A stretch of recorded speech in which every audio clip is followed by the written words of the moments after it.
अस्सलामुअलैकुम एवरीवन। तो summer camp के डे 14 में आप लोगों का वापस से ग्रैंड वेलकम है। तो आज हम लोग थोड़ा सा हटके करते हैं। हम लोग इंग्लिश स्टोरी टाइम हम लोग कर चुके हैं, तो आज हम लोग थोड़ा ना हिंदी स्टोरी टाइम करते हैं। तो आज हिंदी स्टोरी टाइम आज हम लोग पढ़ेंगे, एक चैप्टर है हार की जीत। तो आइए हार की जीत में क्या होता है ना, वो थोड़ा पढ़ते हैं हम लोग। तो प्रस्तावना, तो आइए हम लोग इसके ऊपर करते हैं पढ़ाई। बाबा भारती को अपने घोड़े को देखकर वही आनंद प्राप्त होता था जो एक माँ को, एक बेटे को और एक किसान को अपने लहराते खेत को देखकर प्राप्त होता था। यहाँ किसके बारे में बात हो रहा है? यहाँ बाबा भारती के बारे में बात हो रहा है कि बाबा भारती को अपने घोड़े को देख के ऐसा सुकून मिलता था ना, जो जैसे कि एक माँ को अपना बेटा को देख के मिलता है, एक किसान को अपना लहराता हुआ खेत, एक हरा भरा खेत को देख करके मिलता है। सिर्फ वैसे ही बाबा भारती को अपने घोड़े को देख के मिलता था। बाबा भारती, तो यहाँ का मेन कैरेक्टर है कहानी का बाबा भारती। तो बाबा भारती अपने घोड़े को सुल्तान कहकर पुकारते थे। तो यहाँ पे घोड़े का नाम क्या है? यहाँ पे घोड़े का नाम सुल्तान है। तो बाबा भारती अपने घोड़े को सुल्तान कहकर पुकारते थे। वे उसकी देखभाल स्वयं करते थे। वो जो सुल्तान था, वो जो घोड़ा था, उसका देखभाल कौन करता था? उसका देखभाल बाबा भारती खुद ही करते थे, वो किसी और को करने नहीं देते। तो वो इतना प्यार। उसके घोड़े के सामने सुंदर और बलवान घोड़ा इलाके भर में ना था। मतलब जो सुल्तान था, जो बाबा भारती का जो घोड़ा था, वो इतना विशाल, इतना सुंदर था ना कि वैसा घोड़ा तो पूरे इलाके, पूरे मोहल्ले में नहीं था। तो इस बात का बाबा भारती को और भी ये था कि हाँ, मेरा घोड़ा बहुत ही सुंदर है।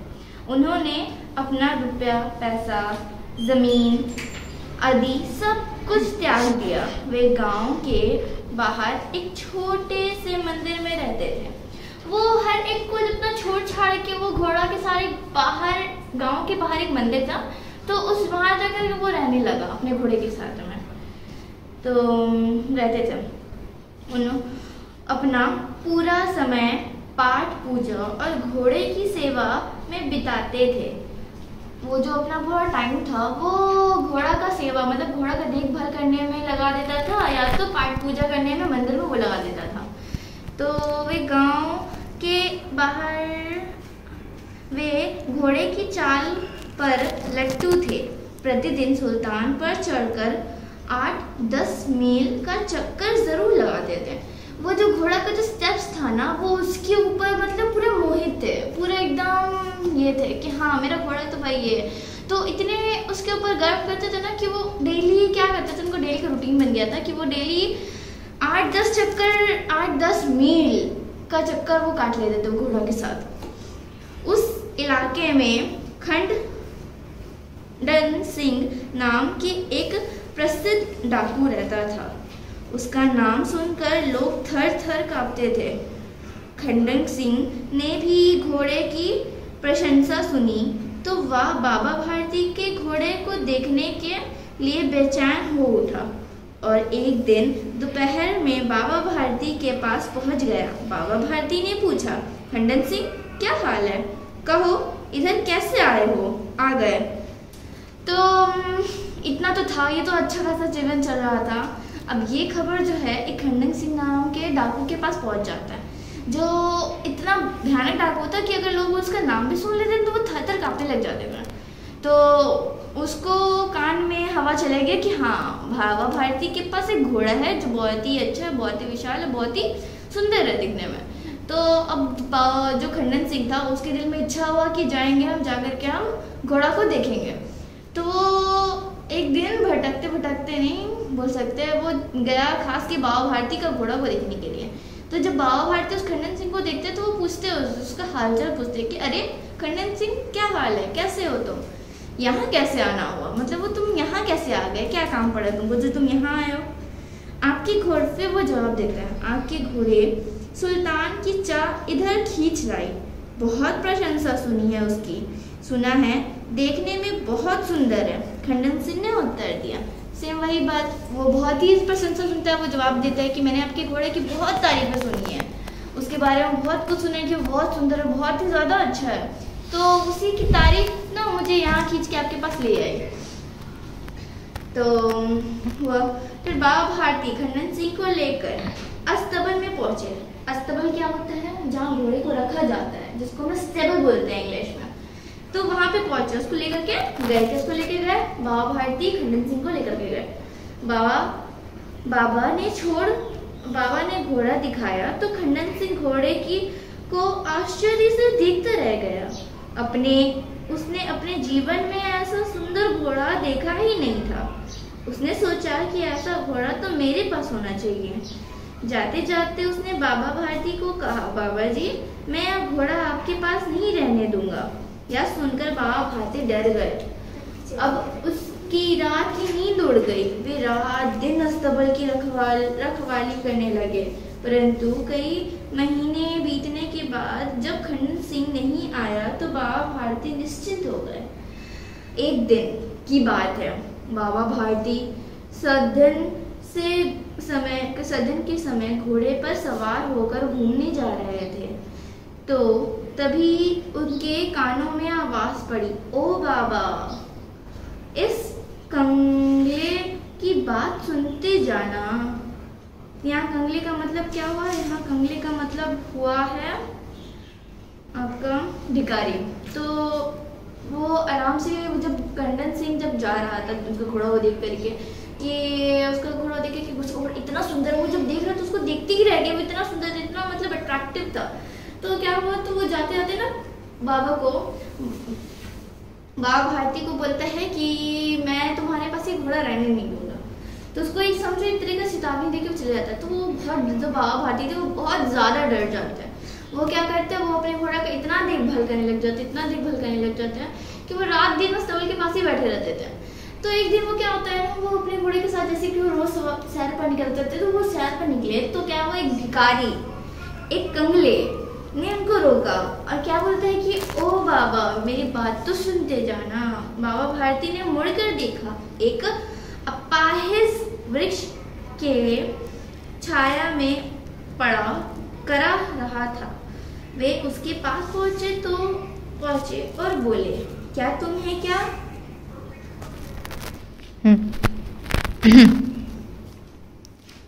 क्या तुम्हें क्या कष्ट हो रहा है? हाँ, तो वो जो थे वो भिखारी का बात सुनने, उनका आवाज सुनने वो पीछे मुड़ कर देखते थे। वो एक भिखारी जो रहता है वो कहाँ पे बैठा हुआ था, एक अपाहिज वृक्ष। अपाहिज वृक्ष मतलब यहाँ पे ये नहीं समझना कि हैंडीकैप है, उसका हाथ में टूटा हुआ नहीं। वृक्ष मतलब जिसमें पेड़ पत्ते नहीं थे उतने, वो सूखा टाइप का था, तो उसका अपाहिज वृक्ष का नाम दिया गया यहाँ पे।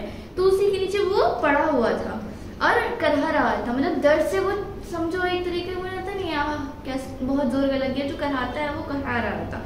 तो उसके पास बाबा जाके पूछते हैं कि क्या हुआ, तुम्हें दर्द हो रहा है, मतलब कष्ट हो रहा है। कष्ट मतलब होता है दर्द, तुम्हें दर्द हो रहा है? अपाहिज बोला, बाबा मैं दुखिया हूँ, मुझे पर दया करो। वो बोलता है कि मैं भिखारी हूँ, मुझ पर कुछ रहम करो। राम वाला यहाँ से 3 मील दूर है, मुझे वहीं पर जाना है, घोड़े पर चढ़ा लो, परमात्मा भला करेगा। तो वो अपाहिज जो रहता है, वो भिखारी जो रहता है, वो क्या बोलता है कि मैं एक भिखारी हूँ, मुझे थोड़ा चोट लगा है, मुझे यहाँ से 3 मील दूर एक राम वाला यहाँ जाना है। राम वाला कोई दुकान होगा, वहीं पे हमको जाना है, तो अपने घोड़े पे मेरे को रख करके मेरे को लेकर चलो साथ में। तो वो लेकर के साथ में चलता है। बाबा भारती ने घोड़े से उतरकर अपाहिज को घोड़े पर बैठा लिया और स्वयं उसकी लगाम पकड़कर धीरे धीरे चलने लगा। अचानक बाबा भारती के हाथ से लगाम छूट गया और उन्होंने देखा कि अपाहिज घोड़े को दौड़ाए लिए जा रहा है। उसके मुंह से भय, आश्चर्य और निराशा निश्चित खींच निकल गई। वे अपाहिज और कोई नहीं, डाकू खंडन सिंह था। तो यहाँ पे अपाहिज कौन था, हम लोग को क्या पता चला कि वो जब बाबा भारती उसका मदद करने के लिए उतरते हैं, उतर के उस भिखारी को उठा के अपने घोड़े पे बैठाते हैं और उसका लगाम पकड़ के वो साथ साथ उसको लेकर के जा रहता है। लेकिन वो ले जाते वो धीरे धीरे चल रहे थे, लेकिन लगाते उनका लगाम जैसे छूटा तो वो जो भिखारी था वो घोड़े को अपना काबू में लेकर के वो दौड़ करके लेकर के निकल गया। वो भिखारी कोई और नहीं, वो भिखारी कौन था, खंडन सिंह था। बाबा भारती थोड़ी देर चुप रहे, फिर पूरे बल से चिल्लाकर बोले, जरा ठहर जाओ। खंडन सिंह ने कहा, बाबा अब यह घोड़ा नहीं दूंगा, बाबा ने कहा।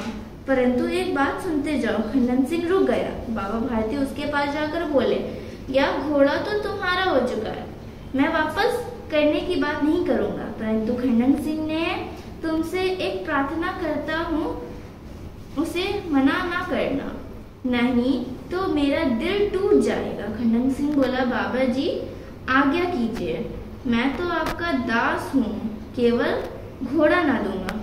तो वो जो खंडन सिंह रहता है वो क्या करता है ना, वो जब चिल्ला करता है तो कुछ देर वो शांति से उसको देखता है, फिर चिल्ला के आवाज देता है कि रुको, थोड़ा सा रुक जाओ। तो वो रुक करके घूर के खंडन सिंह देखता है, बोलता है कि मैं ये घोड़ा वापस तुम्हें नहीं करूंगा। तो बाबा बोलते कि मैं तो ये घोड़ा तुम्हारा हो चुका है, मैं उसको वापस लूंगा भी नहीं, लेकिन मैं तुमसे प्रार्थना करूंगा, लेकिन वो तुम हो सके तो पूरा कर देना, नहीं तो मेरा दिल टूट जाएगा, मेरे को बहुत दुख मिलेगा। तो वो जो खंडन सिंह है तो वो बोलता है कि ठीक है, आप हुक्म कीजिए, मैं आपका गुलाम हूँ, मैं आपका सारा बात मानूंगा, लेकिन ये घोड़ा देने वाला बात छोड़ करके। तो फिर आगे देखो हम लोग क्या होता है। बाबा ने कहा बाबा भारती ने कहा, मेरी प्रार्थना केवल यह है कि इस घटना को किसी के सामने प्रकट ना करना। खंडन सिंह अच्छा आश्चर्य में पड़ गया, उसकी समझ में कुछ नहीं आया। तो उसने बाबा भारती से पूछा, बाबा जी इससे आपको क्या डर है? बाबा भारती ने उत्तर दिया, यदि इस घटना का पता लगेगा तो पता लोगों को चल गया तो कोई भी व्यक्ति किसी गरीब पर विश्वास नहीं करेगा। इतना कहकर बाबा भारती चले गए, परंतु उसके शब्द खंडन सिंह के कानों में गूंजते रहे।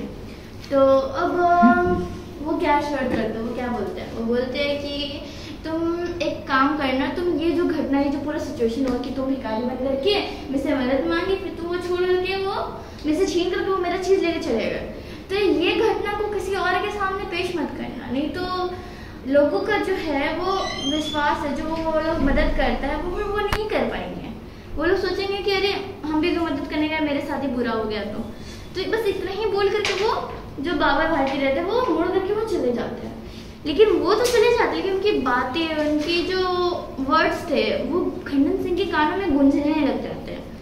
उसने सोचा बाबा भारती ने कि कैसे उच्च विचार है और किसी पवित्र भाव है, कैसे पवित्र भाव। तो वो सोचते कि अरे मैंने उनके साथ इतना बुरा किया, वो इतनी उच्चा सोच कैसे रख सकते हैं, वो अपने बारे में सोच सकते हैं, अपने लिए कुछ मांग सकते हैं, लेकिन उन्होंने लोगों के लिए मांगा। किस लिए मांगा? कि लोगों का यकीन नहीं टूट जाए किसी गरीब के ऊपर से। क्योंकि बोलते नहीं है, अगर एक दाना खराब होता है तो हम लोग सब दानों को खराब समझ लेते हैं। तो वही चीज होता है ना कि अगर एक कोई खराब निकल जाता है तो हम लोग सबको नहीं समझना चाहिए कि वो एक खराब है तो उसको साइड कर दो निकाल करके, लेकिन सबको तो यूज कर सकते हैं हम लोग ना। तो यही चीज वो समझाना चाह रहा था। उसने केवल इस बात का ख्याल ही कि लोग गरीब पर विश्वास करना ना छोड़ दें। तो बस बाबा भारती ने एक ही चीज पर फोकस किया कि अरे अगर उन लोगों को ये बात पता चलेगा तो लोग क्या करेंगे, गरीबों पर यकीन करना छोड़ देंगे, उनके साथ रहना छोड़ देंगे, वो उनका मदद करना छोड़ देंगे, क्योंकि वो लोग समझेंगे गरीब भी नाटक कर रहा है, दिखावा कर रहा है। तो ऐसा कहीं नहीं हो, मनुष्य नहीं मनुष्य नहीं देवता के समान है। तो खंडन सिंह सोचते हैं कि वो जो बाबा भारती थे वो मनुष्य नहीं, वो देवता के समान है, वो इतना उच्च सोच रखते हैं। तो खंडन सिंह रात के अंधकार में बाबा भारती के मंदिर में पहुंचा। उसने सुल्तान को अस्तबल में बांध दिया और स्वयं सावधानी से बाहर निकल आया। इस समय उसकी आंखों में नेकी के आंसू थे। सौंदर्य से पूर्व ही बाबा भारती उठे, उन्होंने स्नान किया और उसके बाद इस प्रकार जैसे कोई स्वप्न में चल रहा हो अपने पांव अस्तबल की ओर बढ़े, परंतु यह ध्यान आते ही कि सुल्तान तो वहां नहीं है, वे निराश मन से वहीं रुक गए। अस्तबल में बंधे सुल्तान ने अपनी स्वामी के पांव की चाप पहचान ली और जोर से हिनहिनाया। बाबा भारती आश्चर्य और प्रशंसा से अंदर की ओर दौड़े और घोड़ा देखकर उसके गले से लिपटकर इस प्रकार रोने लगे मानो कोई पिता बहुत दिनों से अपने बिछड़े हुए पुत्र से मिल रहा हो। तो ये क्या होता है, वो जो वर्ड्स था वो हम लोग पढ़े अभी तक का कि वो वर्ड्स उसके खंडन सिंह के कानों में गूंज रहा था। वो बोल के गए थे कि हाँ किसी को और कोई घटना मत बताना, नहीं तो गरीब पर से बात उठ जाएगा। तो फिर ये जो इतना उसको रिग्रेट होने लगा ना, इतना उसको रिग्रेट होने लगा खंडन सिंह को कि वो क्या करता है, रात के अंधेरे में ले आकर के सुल्तान को उसके स्तंभ में बांध देता है और एकदम चुपचाप होकर के वो वहाँ से निकल जाता है। जब वहाँ से निकलता है ना, उसकी आंखों में आंसू रहते हैं, लेकिन वो आंसू दुखी के नहीं थे, वो आंसू नेकी के आंसू थे। वो खुद पर ये कर रहा था कि हाँ मैंने कुछ अच्छा काम किया है। तो फिर वही सुबह होता है, वो उठते हैं, ये बाबा भारती उठते हैं, उठ करके वो नहाते, स्नान लेते, स्नान मतलब होता है नहाना, वो नहाते, नहा करके वो जैसे मानो वो स्वप्न में, जैसे हम लोग डेली करते करते क्या हैबिट बन जाता है कि हम लोग वो काम वापस से करने जाते, फिर याद आता है कि अरे ये काम तो नहीं करना था हम लोग को। तो सेम वैसे ही वो उठते उठ के अस्तबल की ओर जाने लग जाते हैं। जब अस्तबल की ओर वो जाते हैं तो उनको याद आता है कि अरे मेरा घोड़ा तो वहाँ पे है ही नहीं, तो वो रुक जाता है वहाँ पे। लेकिन उनका जो चलने का आहार था वो घोड़ा सुन लेता है, वो घोड़ा सुन के वो पहचान लेते कि अरे ये तो बाबा भारती का, उसके खुद के इसका है। तो जोर से क्या करता है, हिनहिनाता है। जब वो जोर से जब आवाज देता है तो क्या होता है ना, बाबा भारती उस आवाज को सुन के वो दौड़ के अस्तबल की ओर मतलब एकदम सरप्राइज होकर के भागते हैं। जब वो देखते हैं कि उसका घोड़ा वहाँ पे बंधा हुआ है, वो जाके इस तरह लिपट के उससे रोने लग जाते हैं ना कि मतलब जैसे कि खोया बच्चा बाप को मिल गया हो, इस तरह से वो रोते हैं। फिर वे संतोष पूर्वक बोला, अब कोई गरीबों की सहायता से मुंह ना मोड़ेगा।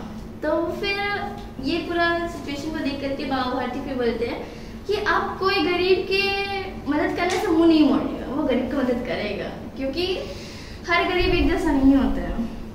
तो यहीं पे हम लोग ये कहानी को पढ़े, ये कहानी यहीं पे खत्म होता है, जिसमें हम लोग देखे ना कि जो कौन रहता है इसमें, खंडन सिंह जो रहता है वो कैसे जीत के हार जाता है, और जो बाबा भारती वो अपने जो घोड़ा खो देते हैं, मतलब इतने से वो हार जाता है। एक शर्त लगाता है कि हाँ मैं आपसे आपका घोड़ा ले लूंगा, तो वो शर्त हार के भी वो जीत जाते हैं। कैसे लास्ट में उनके पास उनका घोड़ा वापस आ जाता है और खुद खंडन सिंह लाके उनको वापस करता है खुद से। तो आज की कहानी में हम लोग ये पढ़े, तो इंशाल्लाह आप लोगों को पसंद आया होगा। नेक्स्ट टाइम हम कुछ और नया सीखेंगे। तो आज के लिए थैंक यू।